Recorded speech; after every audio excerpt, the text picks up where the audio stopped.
In 1969, a football match helped ignite a war. This is not a metaphor. This is history. El Salvador and Honduras were already on edge.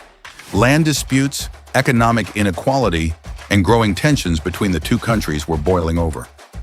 Then came the 1970 World Cup qualifiers. 2 matches, 1 ticket to Mexico, and a lot of national pride on the line. The games were intense, brutal. In the second leg, violence broke out. Fans attacked each other. The media poured gasoline on the fire. Just days after the second match, El Salvador declared war on Honduras.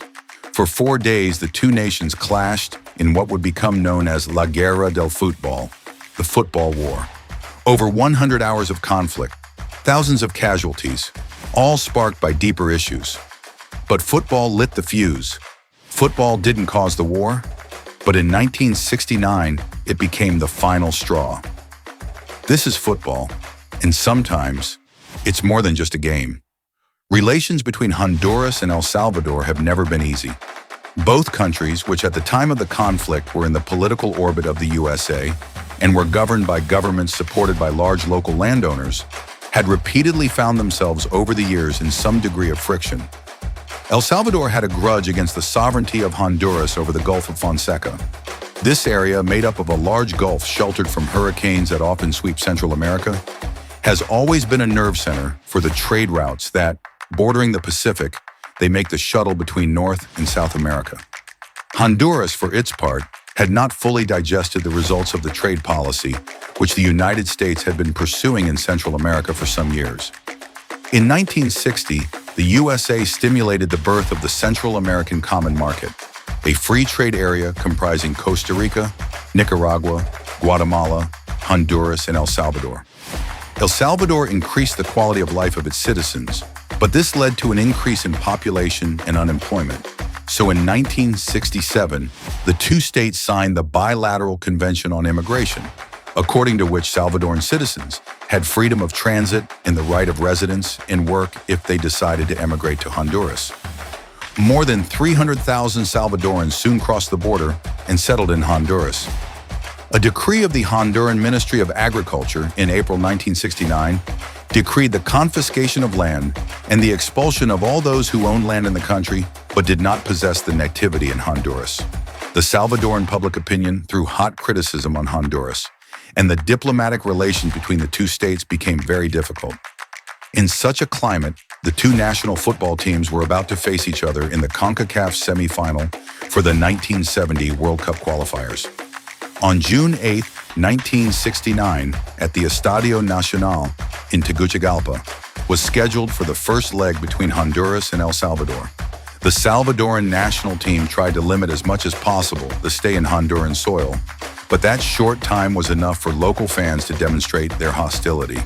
Honduras won 1-0 with a goal from defender Leonard Wells 1 minute before the final whistle. For the return to El Salvador in the afternoon, the infuriated mass even made it necessary the army to escort, inside tanks, the Honduran footballers to the Estadio de la Flor Blanca. The Salvadorans passed to 27 minutes on penalty against Martinez, doubled 3 minutes later with Acevedo, and closed the game at 41 minutes still with Martinez. It ended 3-0 for El Salvador, also causes the previous disturbances made by fans under the hotel of the Honduran footballers. The teams met on the 27th of June at the Estadio Azteca in Mexico City. This game, extremely fought, ended 2-2, double by Martinez for El Salvador and goals by Cardona and Gomez for Honduras after the regular time. In the 11th minute of the first extra time, Rodriguez gave El Salvador a place in the final against Haiti. At the final whistle, in front of the logic exultation of the Salvadoran supporters, the Honduran fans unleashed, trying and succeeding to come into contact with rivals, creating a real urban guerrilla.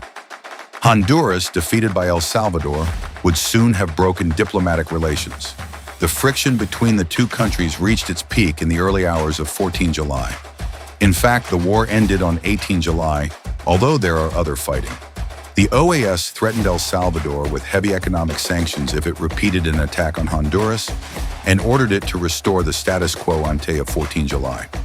At the same time, it imposed on Honduras the reintegration and compensation of unjustly expelled Salvadorans and the cessation of anti-Salvador propaganda.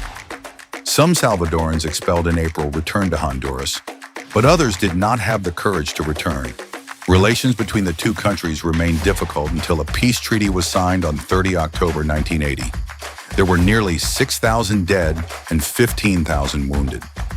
Sometimes football can do crazy things.